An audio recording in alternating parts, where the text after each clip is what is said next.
Hello बच्चों, resonance के ये मेमोरी बेस्ड वीडियो सॉल्यूशन में आप सबका बहुत बहुत स्वागत है। 2901 2024 shift 1 JEE main 2024 memory based chemistry. My self VIJ Vijay Jain, senior resonance chemistry faculty. तो जो भी बच्चों ने हमें क्वेश्चन बताए उस बेसिस पे अपन ये क्वेश्चंस डिस्कस कर रहे हैं। तो let us start with the first question. what this question says कि यहाँ determine the value of A plus B plus C plus D plus E free reaction is balanced with simplest integer coefficient। तो हम इसकी quality देखें तो ये अपने एक रेडॉक्स एंड डिस्प्रपोर्शनेशन रिएक्शन है। तो क्लोरीन दोनों काम कर रहा है, इसका ऑक्सीडेशन भी हो रहा है। यहाँ पे क्लोरीन हम देख रहे हैं कि 1 ऑक्सीडेशन नंबर है और यहाँ पे ये 0 है। तो जो है ये अपना रिड्यूसिंग एजेंट है यहाँ पे। तो ON का इंक्रीज पर LHS के हिसाब से स्पीशी 2 का है। अब अपन इसका रिडक्शन वाला पार्ट देखें तो अब ये रिएक्शन तो कहीं ना कहीं आ ही जाती है काम में। आप देख रहे हैं जो है वो ऑक्सीडाइजिंग एजेंट का ये NaOH कोल्ड एंड डाइल्यूट जब होता है तो NaCl NaClO और पानी बनाता है, तो वो वाली रिएक्शन है। तो अगेन यहाँ पे जो है वो देखें ये 0 है, ये -1 है, तो ON का डिक्रीज भी 2 का हो रहा है। तो इन हाफ पार्ट्स को अपन जोड़ें तो हमें क्या ऑब्टेन हो रहा है, 2Cl2 जो है giving us 2ClO minus plus 2Cl-। यहां पे अपने को बेटा बेसिक मीडियम दिया हुआ है तो उसके हिसाब से बैलेंसिंग कर ली। O ज्यादा है, जितने ज्यादा इतने कर दिए H2O और डबल OH माइनस यहां कर दो। अब इसमें से क्या करो, 2 कॉमन आपने जो है वो निकाल लिया। तो जो है वो आप देखो सब में तो एक तरह से 1 1 ही हो गया, 4 में तो एक में ही 2 बचा, तो 6 इसमें अपना आंसर हो गया। तो अच्छा क्वेश्चन है, रेडॉक्स एंड डिस्प्रपोर्शनेशन बैलेंसिंग का मॉडरेट लेवल का, और इस हिसाब से अपना ये आंसर इसमें आ गया। Now coming to the next, rubidium. तो lithium second period, sodium third period, potassium fourth period यानी 4s1, रुबिडियम 5s1। वैसे ही उंगलियों पे ही काउंट हो जाएगा, ऐसे आप देख सकते हैं 5s1 में n बराबर 5 है, L बराबर 0 है, m बराबर 0 है, और s तो प्लस आप माइनस आप दोनों हो सकता है। तो इस हिसाब से अपन इसको ले लेंगे। तो क्वांटम नंबर्स पे बेस्ड ये एक अच्छा क्वेश्चन है जो हम आपको पढ़ाते भी हैं। ये क्वेश्चन अपनी शीट वगैरह में भी इस तरह के होते ही हैं। Now coming to the next question, I minus will oxidise 2 in presence of alkaline KMnO4। तो इसमें हाफ पार्ट्स आपको पता होने चाहिए कि ये ऑक्सीडाइजिंग एजेंट है, ये रिड्यूस हो गया, +4 में होता है ना, एल्कलाइन है। और यहां पे एक बात देखने वाली है कि मतलब जो है वो I माइनस I2 में जाएगा, लेकिन आपको याद है कि अभी हाल वो फर्स्ट क्वेश्चन किया था तो थोड़ा बहुत हीटिंग वीटिंग तो रहता ही है। तो I माइनस IO माइनस है ना, और कोल्ड कंडीशन हीटिंग में I माइनस फिर IO माइनस और फर्दर चल जाता है जो है वो आगे रेडॉक्स एंड डिस्प्रपोर्शनेशन होके I2 IO3 माइनस में, तो IO3 माइनस तक जाएगा। तो ये NCERT में भी रिएक्शन है, रेजोनेंस की शीट में भी रिएक्शन है, और बड़ा अच्छा क्वेश्चन है। IDJ एडवांस में भी ऐसा आया हुआ है। तो एल्कलाइन मीडियम में जो अपने आयोडाइड होता है KMnO4 ऑक्सीडेशन में I2 पे नहीं जाता, क्योंकि I2 फर्दर रिएक्ट करता है NaOH से, थोड़ा बहुत हीटिंग रहता ही है। तो रेडॉक्स एंड डिस्प्रपोर्शनेशन होके और वो आपके जो है वो अगेन I माइनस और IO3 माइनस, तो I माइनस तो रिएक्टेंट ही है।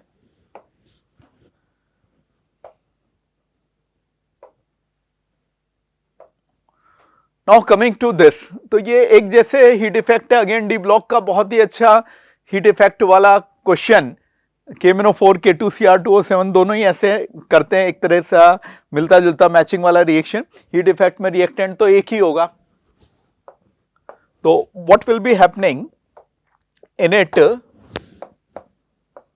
it will be forming the other products also. So I can say K2MnO4 are the products we are getting in it is K2MnO4 potassium magnet, MnO2 and O2। अगर K2Cr2O7 होता बेटा तो K2CrO4 और Cr2O3 and O2 हो जाता। दिखने को आप मैग्नीज देख रहे हो, तीन जगह जब दिखता है तो एकदम से लगता है कि रेडॉक्स एंड डिस्प्रोपोर्शनेशन या रेडॉक्स एंड कम प्रोपोर्शनेशन हो, लेकिन आप देखो कि इसमें इधर मैक्सिमम हो गया तो इधर तो कम ही हो रहा है। तो किस ऑप्शन में अपने को ऐसा दिया हुआ है उसके अकॉर्डिंग अपन जो है वो सेट कर लेंगे। Now coming to the next question. तो अच्छा रिएक्शन बेस्ड क्वेश्चन ये डी ब्लॉक का रहा। फिर how many of the following is oblique are paramagnetic and having bond order equal to 1 of among following species. तो let's do them. The species are H2, you know by the structure also, H single bond H, and it is like oxygen 16. So 2 and 2, it is your very popular peroxide ion F2। आप इससे ही जानते हैं कि ऐसा होता है, और ये 3 लॉन पेयर यहाँ, तो ये अनपेयर्ड इलेक्ट्रॉन इसमें है नहीं, पैरामैग्नेटिक हो तो He2+ का देखते हैं। तो इसमें क्या होता है, 3 इलेक्ट्रॉन सिस्टम है, सिग्मा 1s2 और सिग्मा स्टार 1s1। तो ये आ गया bond order half Nb2 minus Na1, तो it will be giving me 0.5। B2 देखो सीरीज कौन सी लगेगी, वही 14 इलेक्ट्रॉन या उससे कम वाली 10 इलेक्ट्रॉन सिस्टम है। तो sigma 1s2 sigma star 1s2 sigma 2s2 sigma star 2s2 नीचे लिख देता हूं मैं, और pi 2px is equal to pi 2py। तो ये हमारे 1 हो गया। तो इस हिसाब से ये बैठ रहा है मेरे, है ना, बॉन्ड ऑर्डर इसमें इन्होंने जो है वो पूछा है, और पैरामैग्नेटिक भी पूछा है, और तो बॉन्ड ऑर्डर भी एक रेस्ट्रिक्शन है, कंडीशन है, और ये भी कंडीशन है, दोनों मैच होनी चाहिए। तो हमारा इस तरह से इंटीजर आंसर इसमें 1 आ गया। Now coming to the next question, how many following have 1 lone pair on central atom. तो इसमें अपन इनके स्ट्रक्चर्स बना के देख सकते हैं कि कैसे कैसे इनमें जो है वो लॉन पेयर 1 आएंगे, है ना। तो आपको सबके लुईस लाइन स्ट्रक्चर्स अपन डिटेल में देखते ही हैं। तो उसके अकॉर्डिंग ओजोन SF4 में 6 वैलेंस इलेक्ट्रॉन है तो 1 लॉन पेयर हो गया। इसमें 8 वैलेंस इलेक्ट्रॉन है तो वैलेंस के अकॉर्डिंग केमिकल बॉन्डिंग चलती है, अपन जानते हैं। इसमें 5th है तो 1 हो गया। XeF6 में अपन जान रहे 8 है तो 6 बॉन्ड बना के 1 हो गया। और जो है वो ओजोन में सेंट्रल एटम में अपन देखें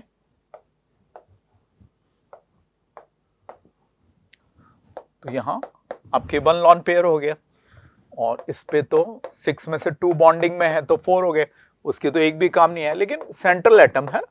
तो ये आपको पॉइंट हमेशा चेक करना चाहिए कि स्टूडेंट्स गलती करते हैं कि XeF2 तो सेंट्रल एटम पे लॉन पेयर पूछे या XeF2 पे पूछे। अब सेंट्रल पे पूछें तो केवल जिनॉन के आएंगे, XeF2 पे पूछें तो साइड एटम के भी आएंगे। तो इसका आपको विशेष ध्यान रखना है। ऐसे क्वेश्चंस रेगुलरली आते रहते हैं कॉम्पिटिशन्स में। Now coming to the next, given K nat is equal to K1 K2 by K3 EA1 value, EA2 value and EA3 value। तो EA nat अपने को निकालनी है। अब अपन RNAS इक्वेशन केमिकल काइनेटिक्स की जानते हैं, तो सेम रिएक्शन के लिए इस तरह से उन्होंने कोई कंडीशन करके ये हमें दिया हुआ है, हम ऐसा अज्यूम करेंगे। तो यहां मैं सारी वैल्यू इनकी पुट कर दूंगा। ये ए नेट मेरे पास इधर आ गया और ये EA1 EA2 EA3 इधर आ गया, तो ए थ्रू आउट कैंसिल होके अपन इसको सॉल्व कर लेंगे। और पॉइंट ये है कि ये अपना एक्सपोनेंशियल हटा के और जस्ट वैल्यू को ऐड या जहां सब्ट्रैक्ट हो रही है उसके अकॉर्डिंग ये सॉल्व हो गया। तो अच्छा क्वेश्चन है, सिंगल कॉन्सेप्ट आरएनएस और थोड़ा सा कैलकुलेशन आपको करके और जो भी इंटीजर आंसर आए वो देना है। Now coming to the next तो छोटा मोटा यूज आ रहा है जेई मेन के एग्जाम्स में, एस ब्लॉक में थोड़ा बहुत रिएक्टिविटी बहुत होती है, तो एलिमेंटल स्टेट में मिलते हैं या नहीं मिलते इस तरह के, या सेकंड पेपर में भी पीबीएस और थोड़ा ओजोन का रिएक्शन का यूज आ गया था, लेकिन लकीली वो इंटीजर था तो रिएक्शन थोड़ा सा वो mainly P block ozone family में पढ़ाई जाती है, तो स्टूडेंट्स ने इंटीजर के हिसाब से छोड़ दिया है। जिनको याद था कि वो लैड पेंटिंग जो ब्लैक होती है वो फिर वाइट हो जाएगी ओजोन में, तो PbSO4 प्लस O2 करके वो रिएक्शन हो गई, लेकिन फिर भी उसमें एन फैक्टर के अकॉर्डिंग बैलेंस करनी थी, है ना। तो वो PbSO4 है तो 4 ओजोन लेके फिर बैलेंसिंग उसमें करनी थी, ये नहीं आप और कोई बैलेंसिंग हो रही है वो कर दो। तो इसमें भी ये मेटलर्जी वाले आ गए। अब ये तो बहुत ही सुपर डुपर हिट मेटलर्जी के है, एल्यूमिनियम की मेटलर्जी के दोनों, क्रायोलाइट एंड फ्लोरस्पार, है ना। जो एल्यूमिना होता है उसको मतलब टेम्परेचर रिड्यूस करते हैं हॉल हेरोल्ट मेथड के द्वारा एल्यूमिनियम में, तो वहाँ ये मिलाया जाता है ताकि वो मिक्सचर का जो आपका मेल्टिंग टेम्परेचर है फ्यूजन स्टेट में उनका इलेक्ट्रोलाइटिक रिडक्शन हॉल हेरोल्ट में होता है, तो वहाँ ये BF3 सबको आता है। तो लकीली जो ऑप्शन बच्चों ने बताया वो काफ़ी सिंपल है, तो मतलब ऑप्शन से ही ये सॉल्व हो रहा है, सारा नहीं आता हो क्रायोलाइट वगैरह, अभी मेटलर्जी का इतना पता नहीं हो तो उस हिसाब से चल जाएगा, है ना। फ्लोरोएपेटाइट तो एनसीईआरटी में भी शुरू में नाइट्रोजन फैमिली में, कार्नेलाइट डबल सॉल्ट ये कोऑर्डिनेशन कंपाउंड्स में अपन पढ़ते हैं, तो वहां से आपको ये याद होता है। Now coming to the next question, तो ये सेकंड अपना इनकरेक्ट हो गया। ये कोऑर्डिनेशन कंपाउंड में एप्लीकेशंस बेस्ड क्वेश्चन और थोड़ा बहुत कैटलिस्ट वगैरह, तो जिगलर नाटा ट्राई अल्काइल, इस तरह से एल्यूमिनियम प्लस टाइटेनियम टेट्राक्लोराइड, तो टाइटेनियम से मैच हो जाएगा। ब्लड पिगमेंट हीमोग्लोबिन आयरन का कॉम्प्लेक्स है, तो आयरन हो गया। विल्किंसन कैटलिस्ट सब लोग का जाना पहचाना इंपॉर्टेंट कोऑर्डिनेशन कंपाउंड।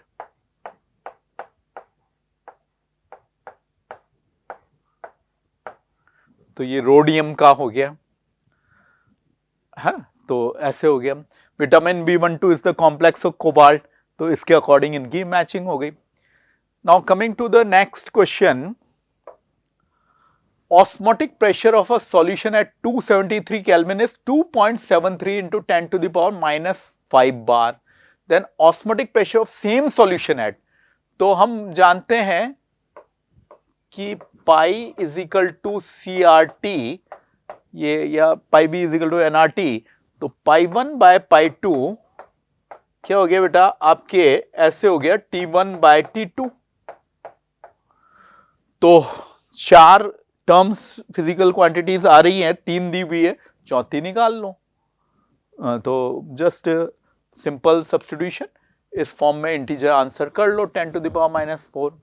और आप देखो डेटास भी आपको हैरान परेशान करने वाले नहीं दिए हैं, ये यहाँ पे बड़े आराम से कटने वाला है 100, तो वहाँ पे ऊपर जाके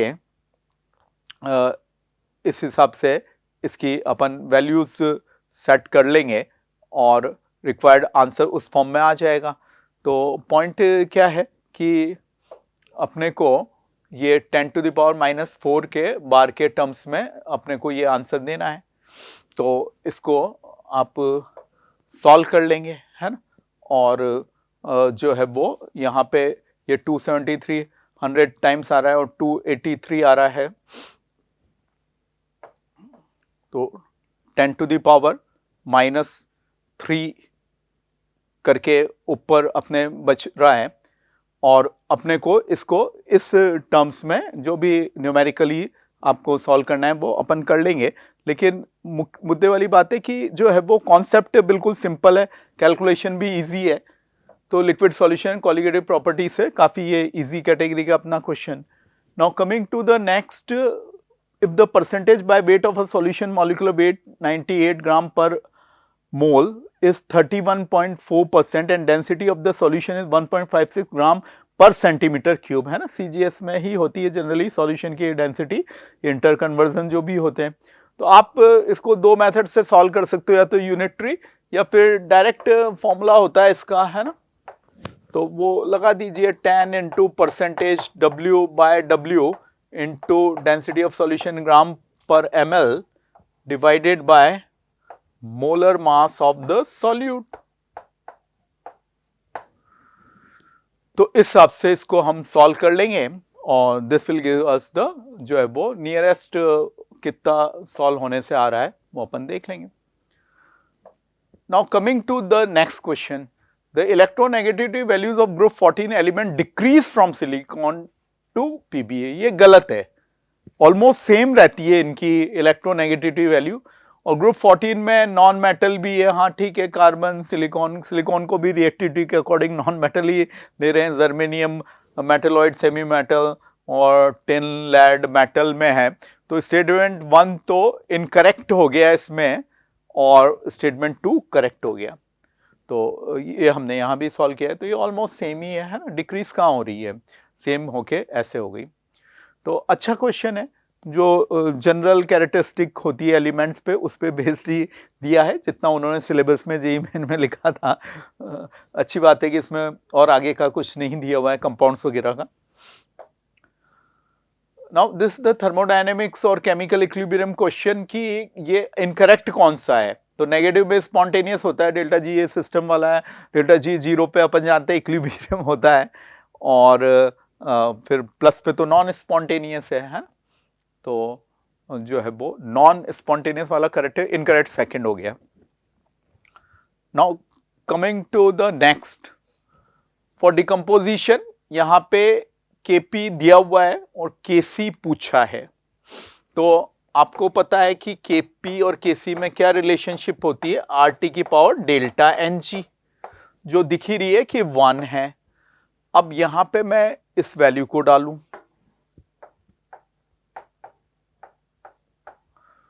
और यहां मेरे को 300 केल्विन दिया है और R ये दिया हुआ है।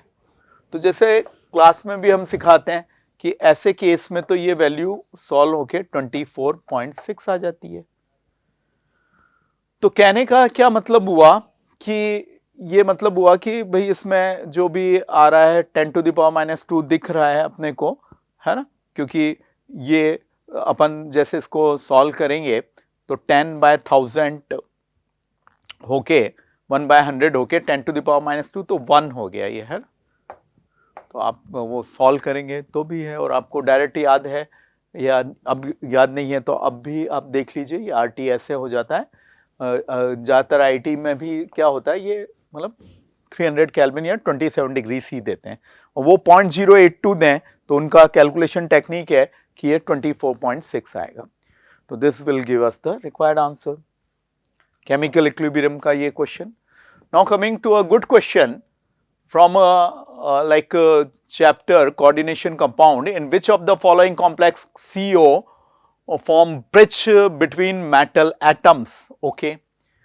तो देखो, अगर आपको इसमें नॉलेज है तो आप उसको लगा सकते हो, अदरवाइज आप थोड़ा आइडिया भी लगा सकते हो कि ये रूथमियम और ओस्मियम ये सेम फैमिली के।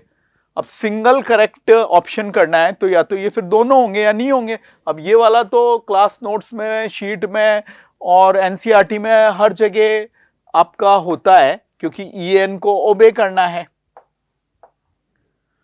तो ये कार्बन मोनोऑक्साइड है और जहां O छोटा है वो कोबाल्ट है। तो what I will be getting in the this जो है वो CO, मेरे को ये देखना है, मेटल नहीं है, क्या है, CO का ही ब्रिज होना चाहिए। तो ये कोऑर्डिनेट बॉन्ड को अपन बेटा बना रहे हैं।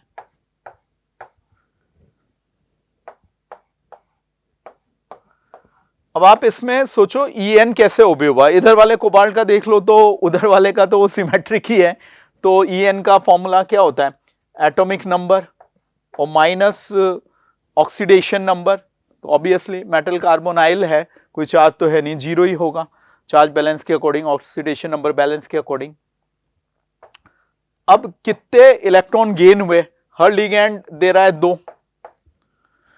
अब यहां पे जो है वो 2 इलेक्ट्रॉन सिस्टम हो गया, यहां पे भी 2 इलेक्ट्रॉन सिस्टम हो गया, और 2 है ना वो शेयर हो रहा है, एक ब्रिजिंग टाइप का आपके जो है वो हो रहा है, जैसा कि अपन देखते भी है जो है वो, और केमिकल बॉन्डिंग में भी, बनाना बॉन्डिंग वगैरह में उस तरह। तो आपको एवरेजिंग करना है, यहाँ 2 इलेक्ट्रॉन है, यहाँ 2 इलेक्ट्रॉन है, यहाँ 2 इलेक्ट्रॉन है, तो यहाँ का 1 इलेक्ट्रॉन इसका, एक इसका, एक इसका, एक इसका, एक इसका, एक इसका। तो पॉइंट क्या है, पॉइंट ये है कि En ओबे होना चाहिए, वो हो गया आराम से।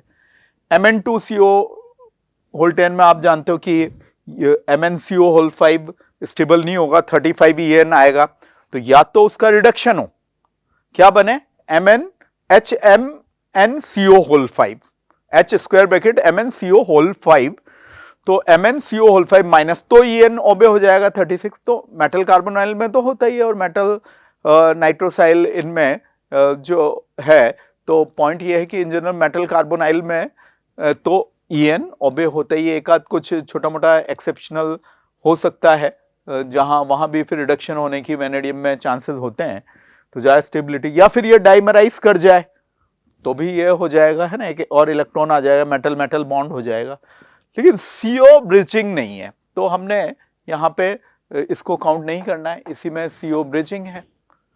और पॉइंट ये है कि ये अपन ने देखा, तो यहाँ ब्रिजिंग कौन से है, मेटल वाले, मेटल मेटल वाले हैं, बाकी तो ये 4 हो रहे हैं, इस तरह से हो रहे हैं, और अपन उसके अकॉर्डिंग जो है वो इनमें देख सकते हैं, है ना, जो है वो कि अकॉर्डिंगली यहाँ पे जो है वो क्या फाइनली रहता है। तो पॉइंट इसमें ये है कि यहाँ पे मेटल और मेटल वाला नहीं गिन के अपने को कौन सा वाला ही गिनना चाहिए था, जो है वो आपके कार्बन मोनोऑक्साइड ब्रिजिंग करें। Now coming to the next question, in a period on going left to right ionization energy decrease, महा झूठ है, झूठ ही नहीं, डिक्रीज कहाँ होती है, ये डिक्रीज होती है और बाकी सब तो इंक्रीज होती है, इनकरेक्ट, असर्शन रीजन नहीं है, असर्शन रीजन क्या अलग है, इनकरेक्ट करेक्ट क्या अलग है। In a period on moving from left to right nuclear charge outweighs the shielding, तो हम क्या बोलते हैं कि जेड इफेक्टिव बढ़ जाता है, सिग्मा ऑलमोस्ट सेम, क्योंकि इलेक्ट्रॉन तो आउटर मोस्ट शेल में जा रहे हैं, तो ये सिग्मा यानी शील्डिंग, तो ये जीत गया है ना न्यूक्लियर चार्ज, है ना, जेड जीत गया। इस फॉर्मूले में क्या फॉर्मूला होता है, Slater's formula, Z effective is equal to Z minus sigma. अब ये सिग्मा ऑलमोस्ट सेम रहा, ये बढ़ता गया, तो पीरियड में इन जनरल जेड इफेक्टिव बढ़ेगा, तो इसने जीता और इसके अकॉर्डिंग ऐसे बढ़ता गया, न कि सिग्मा के अकॉर्डिंग। तो हम कह सकते हैं कि ये गलत है असर्शन वाला स्टेटमेंट, और रीजन वाला तो सही है ना, तो एक्सप्लेनेशन तो फिर बैठेगा ही नहीं, जब वो सही नहीं है तो फिर क्या एक्सप्लेन अपन करेंगे। तो ये यहाँ पे सेकंड ऑप्शन अपन इसमें लेंगे। तो आई होप कि आपका बहुत अच्छा पेपर हुआ होगा, पेपर मॉडरेट है, टुवर्ड्स इजी साइड ही है, और आप अच्छी परसेंटाइल स्कोर कर पाएंगे इस NTA जनवरी अटेम्प्ट, और अप्रैल अटेम्प्ट के लिए भी आपको जो है वो अपनी तैयारी को, फ्लो को, और IIT JEE एडवांस के लिए भी मेंटेन करना है। तो आने वाले आपके सभी कंपटीशन के लिए I wish you a very good luck, all the best.